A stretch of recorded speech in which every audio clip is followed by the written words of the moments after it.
and prosperous. Why now?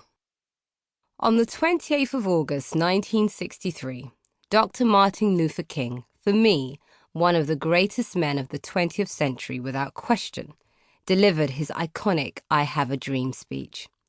I have always found his words laying out such a powerful and clear vision for global equality and unity, and delivering a message of hope that we could all be part of, absolutely mind-blowing.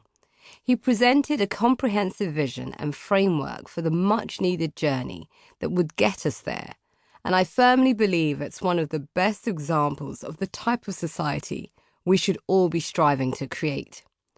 Now, over half a century later, where are we on that journey that Dr. King laid out for us? And what does this mean for humanity?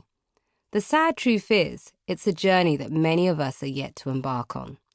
Prophesizing his own assassination, King ended his last speech with, "I may not get there, to the promised land with you." And indeed, he didn't. And there have been claims that if Dr. King was still alive, he would be incredibly disappointed by what he saw. A world divided by gender, nationality, class, sexual orientation, age, culture, and of course the two big R's, race and religion. I would argue that actually Dr. King would not be so disappointed in what he saw, but rather in what he couldn't see. It's what lies beneath the surface and facade of tolerance and political correctness that causes the real malaise. The limiting viewpoints that are hidden inside us, that we rarely speak of but often think about, and worse, sometimes act upon. Whether they are conscious or unconscious, it's these hidden, unexamined attitudes that shape the inequality we see in society. The evidence of that is clear in the political upheaval that has occurred both in the UK and the US recently. There are many parallels between the shock results of Britain's Brexit referendum and the Electoral College victory of Donald Trump in the US in 2016. As a board member of the official Remain campaign, I was certainly not in favour of Brexit, and put all my passion and energy into trying to convince the British public that Britain was stronger in Europe. The result was a painful and bitter blow, and one that still hurts. We will only see the true fallout now that Article 50 has been triggered and the negotiations have begun. However, we are beginning to see what this new world looks like. For many, Brexit represented freedom. Yet one of the worrying repercussions of Brexit, which the experts didn't anticipate, is the rise in hate crime and the open season on anything or anyone deemed other. Since the referendum, I've heard phrases such as, "This doesn't feel like modern Britain," "a victory for xenophobia," and "the revolt of the working class."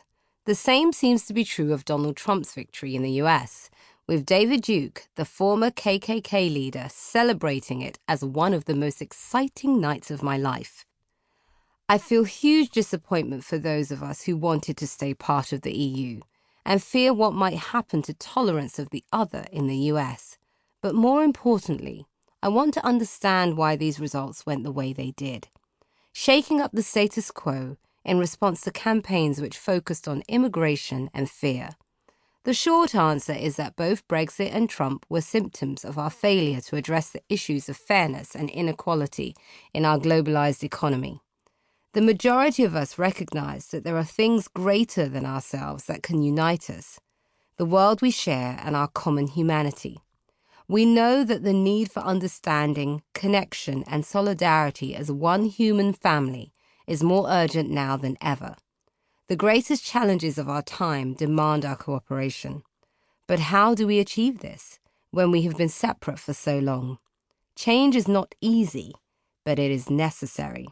And that's where this book comes in. Why me? The daughter of Ghanaian immigrants, I was born and raised in the East End of London, home to a diverse range of people. The part of town I grew up in, Walthamstow, or Wilkomstow, as the Anglo-Saxons called it, means a place of welcome. Coincidentally, the Ghanaian greeting for hello is akwaba, which also means welcome. So being welcoming is part of both my British and Ghanaian heritage, literally. During my early years, Walthamstow more or less lived up to its name. We had